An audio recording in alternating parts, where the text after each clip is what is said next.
آپ نے بیٹھ کے ایک بند کمرے میں ایک فیصلہ لے لیا، وہ ہمیشہ نہیں چلنے والا ہے، وہ بدلے گا۔ وہ اگر آپ نہیں بدلیں گے تو لوگ اس کو زبردستی بدلوائیں گے۔ کہ کس نے شروع کیا ہے؟ کس نے پارلیمنٹ کو ہفتے اور 10 دن اور 15 دن بند رکھا ہے؟ کس نے کیا ہے؟ انہوں نے کیا ہے اس کو۔ آپ کسان کے بارے میں قانون لے آئیں گے اور کسان سے نہیں پوچھیں گے تو یقیناً جو ہے وہ غصہ ہوگا۔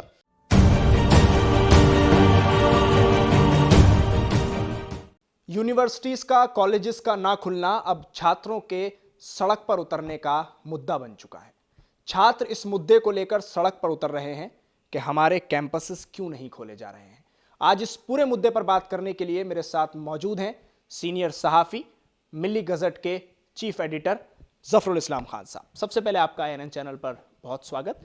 سیدھا سوال آپ سے سر میرا یہی ہے کہ کیا آن لائن کلاسز ہی اب ایک سہارا ہے یا کیمپسز کو کھول دینا چاہیے؟ نہیں، دیکھیے اب حالات بدل گئے ہیں۔ اب کورونا کی وہ مارا ماری نہیں رہ گئی ہے۔ دنیا بھر میں کبھی کبھی بیچ میں وہ بند بھی کرتے ہیں تو 10 دن کے لیے، 1 ہفتے کے لیے کرتے ہیں، مستقل نہیں کرتے ہیں۔ اور بہت سے کام شروع ہو گئے ہیں، خود ہمارے ملک میں بہت سے کام شروع ہو گئے ہیں، سارے بازار کھلے ہوئے ہیں، فلائٹس آ رہی ہیں، ٹرینیں جا رہی ہیں، بسیں جا رہی ہیں، سب کچھ جا رہی ہیں۔ اس کے بعد بھی کالجوں کا نہ کھولنا، جبکہ اسکولوں کے اندر بھی کچھ کلاسز جو اوپر کی کلاسز ہیں ان کی اجازت دے دی گئی ہے۔ پھر جو ان سے بھی اوپر ہیں، یعنی بڑے اگر عمر میں دیکھا جائے تو کالج کے بچے تو اسکول کے بچے سے اور بڑے ہوتے ہیں، 9ویں 10ویں 11ویں جو ان سے بڑے ہوتے ہیں، تو ان کا نہ کھولنا عجیب و غریب بات ہے۔ مجھے تعجب ہے، بلکہ میں نے یہ بات سنی ہے، یہ کہاں تک حقیقت میں نہیں جانتا، لیکن میں سننے میں یہ آ رہا ہے کہ سرکار اس لیے نہیں کھول رہی ہے کہ وہاں پر بھی مظاہرے شروع ہو جائیں گے، اور وہ نہیں چاہتی اس چیز کو۔ ابھی فارمرز جو ہے، کسانوں کے مظاہرے چل رہے ہیں، اس کے اندر بھی شریک ہو سکتے ہیں وہ لوگ۔ اور اس کے علاوہ اس لیے کہ بہرحال اکثریت تو انہی جگہوں سے آتی ہے، ہمارے جو ہے 70-80% ہماری آبادی گاؤں میں رہتی ہے۔ گاؤں کا مطلب کسان کے لوگ ہیں، تو ان سے تعلق ہے، ان کی وجہ سے ہوتا ہے۔ اس کے علاوہ یہ بھی اندازہ ہو رہا ہے کہ سرکار جو CA NRC کے معاملے پہ ہٹنے والی نہیں ہے، بلکہ یہی کہا جا رہا ہے کہ جیسے ہی کورونا کا معاملہ ختم ہوگا ہم دوبارہ اس کو شروع کریں گے۔ تو اگر دوبارہ شروع کریں گے تو وہ مظاہرے، وہ پروٹیسٹ دوبارہ شروع ہوں گے، اور ان کا اصل مرکز جو ہے یونیورسٹی ہوتا ہے۔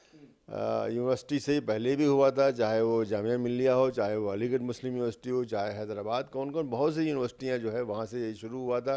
اس لیے کہ طلبہ جو ہوتے ہیں، ہمیشہ ایسے ہی آیا ہے، انگریزوں کے زمانے میں بھی ایسی تھا کہ جو تحریکیں ہوتی تھیں طلبہ ہی جو ہے اس میں آگے آگے رہتے تھے، اس لیے کہ وہ ایک ایسی عمر ہوتی ہے جس کے اندر کے آدمی جو ہے بہت زیادہ جو ہے نہیں سوچتا ہے میرا کیا نقصان ہوگا کیا ہوگا، بلکہ سوچتا ہے کہ کیا چیز صحیح ہے کیا چیز غلط ہے۔ اس لیے حکومت کو طلبہ جو ہے وہ بھی 1-2 تو ہے نہیں، ملینوں طلبہ ہیں جو ہے پورے ملک کے اندر۔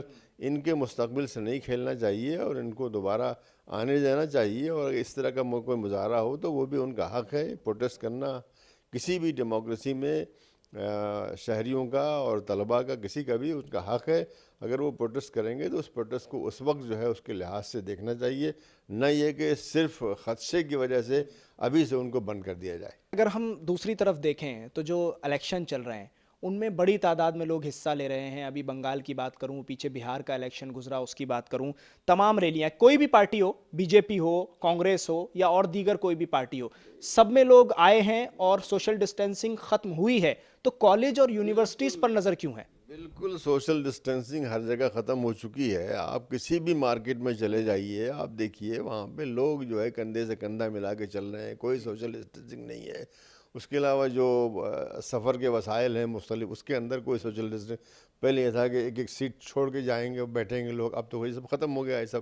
اب وہ باتیں نہیں رہ گئی ہیں، اس لیے یہ کوئی بات نہیں ہے۔ یہ کوئی اگر واقعی خطرہ، اور پھر یہ کہ جیسے کہ پہلے بھی کہا جا رہا تھا کہ جو ہے ایک ہرڈ امیونٹی پیدا ہوتی ہے۔ ہرڈ امیونٹی اسی وقت پیدا ہوگی جب کہ لوگ ملیں گے ایک دوسرے سے۔ اگر دور دور الگ الگ کمرے میں بیٹھے رہیں گے تو ہرڈ امیونٹی کیسے پیدا ہوگی؟ اس وقت مل کر کے پھر جو امیونٹی پیدا ہو جاتی ہے، پھر وہ وائرس آپ کے اوپر اثر نہیں کر پاتا، اس لیے کہ آپ کا جو ہے جسم اس کے جوجھ چکا ہے، اس کا ایک اینٹی باڈی بنا چکا ہے۔ تو اس لیے لمبے عرصے تک لوگوں کو اس طرح سے بند رکھنا میں سمجھتا ہوں اس کے بھی خلاف ہے کہ ان کو جو ہے ہرڈ امیونٹی نہیں پیدا ہوگی، اور امیونٹی نہیں پیدا ہوگی، اور یہ جو کہا جا رہا ہے کہ وائرس کا جو ہے آپ ٹیکہ لگوا لو، تو ٹیکہ تو مستقل علاج ہے نہیں، زیادہ سے زیادہ اس کا اثر 6 مہینہ ہوتا ہے۔ ایک آخری سوال سر، اس کے بعد انٹرویو ختم کریں گے ہم۔ میرا سوال یہ ہے کہ گرہ منتری امت شاہ نے جو بیان دیا کہ سی اے تو لاگو ہوگا، اور ہم بنگال چناؤ کے بعد، معاف کیجیے گا، کورونا وائرس کی جو لہر ہے اس کے فوراً بعد، ویکسینیشن کا کام پورا ہونے کے بعد ہم سی اے لاگو کریں گے، کیونکہ ہم جو کہتے ہیں وہ کر کے دکھاتے ہیں۔ اس کے بعد چھاتر لگاتار اس چیز کو کہہ رہے ہیں اور آواز اٹھا رہے ہیں کہ اگر سی اے لاگو ہوتا ہے تو جامعہ کا پردرشن دوبارہ ہوگا۔ تو کہیں نہ کہیں یہ لگتا ہے کہ اس لیے یونیورسٹی نہیں کھولی جا رہی ہو۔ دیکھیے، صرف جامعہ کا نہیں ہوگا بلکہ پورے ملک میں دوبارہ ہوگا، جیسے کہ پہلے شاہین باغ کے نام سے پورے ملک میں پروٹیسٹ چل رہے تھے، میں سمجھتا ہوں 600-700 جگہ پہ چل رہے تھے، خود دلی کے اندر 15-16 جگہ پہ چل رہے تھے، وہ دوبارہ آئیں گے، اس لیے کہ یہ ہماری زندگی و موت کا مسئلہ ہے۔ اگر ہمارے جو ہے 2 کروڑ 3 کروڑ لوگوں کی شہریت چھین لی جاتی ہے تو یہ کوئی معمولی بات نہیں ہے۔ ابھی دیکھیے روہنگیا کتنے ہیں، چند لاکھ ہی تو ہیں، چند لاکھ ہیں، وہ کتنی بڑی مصیبت میں ہیں، بنگلہ دیش کے لیے، میانمار کے لیے، ملیشیا کے لیے، ہندوستان کے لیے اتنی بڑی مصیبت ہے۔ تو آپ سوچئے کہ اس سے جو ہے سینکڑوں گنا زیادہ لوگوں کو، وہ 5-6 لاکھ ہیں، یہاں تو جو ہے بات ہو رہی کئی کروڑوں کی بات ہو رہی ہے، 2-3 کروڑ کی۔ اگر آسام کی طرف سے دیکھا جائے، آسام کی 36 کروڑ کی آبادی میں سے انہوں نے 2 کروڑ کو باہر کر دیا، تو یہ چیز بہت ہی خطرناک ہے، اور لوگ آئیں گے، اس لیے کہ جب آدمی کے اوپر اثر پڑے گا، اس کا اس کے گھر پہ پڑے گا، اس کے بچوں میں پڑے گا، اس کی بیوی پڑے گا، تو وہ باہر نکلے گا۔ ہندوستان ایسی جگہ نہیں ہے جہاں پہ ہر آدمی کے پاس کاغذ ہے، ایسا نہیں ہے۔ خود ہمارے وزیر اعظم کے پاس کاغذ نہیں ہے۔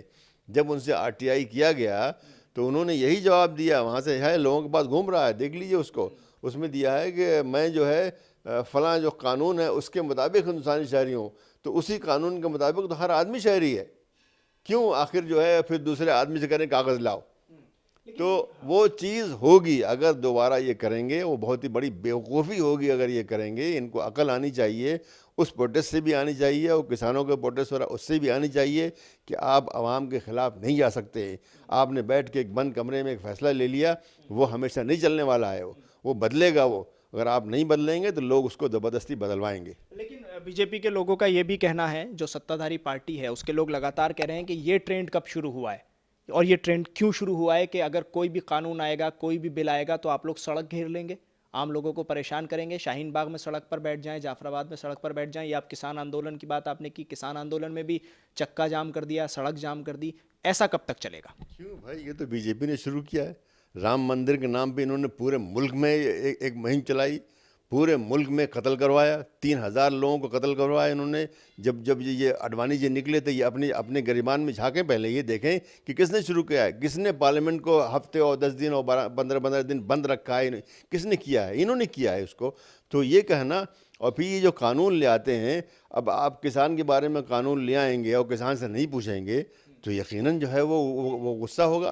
اگر آپ جو ہے 3 طلاق کے بارے میں بات کریں گے اور آپ کا پارلیمنٹ میں آپ کا ایک وزیر کھڑا ہو کہے گا کہ صاحب ہم نے کسی مسلمان سے مشورہ نہیں کیا، تو یہ بڑی بے عزتی کی بات ہے ایک ڈیموکریسی کے لیے کہ آپ ایک قانون لے آتے ہیں اور جن لوگوں پر اس کی دھار پڑنے والی، اثر پڑنے والا، ان سے پوچھتے نہیں ہیں۔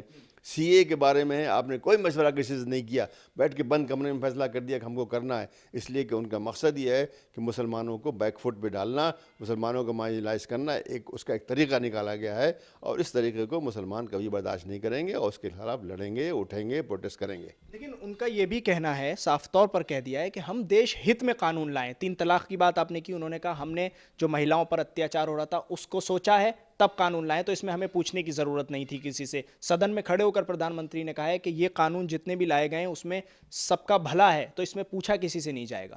اگر ان کو کہا ہے کہ ہر قانون کسی سے پوچھ کے تو نہیں بنایا جائے گا۔ اگر ان کو بہت ہی پریشانی ہوتی تو جو ان کی عورتیں ڈاوری کے نام پہ قتل ہو رہی ہیں اور روزانہ قتل ہو رہی ہیں، روزانہ یہ خبر آتی، پہلے اس کے بارے میں سوچتے۔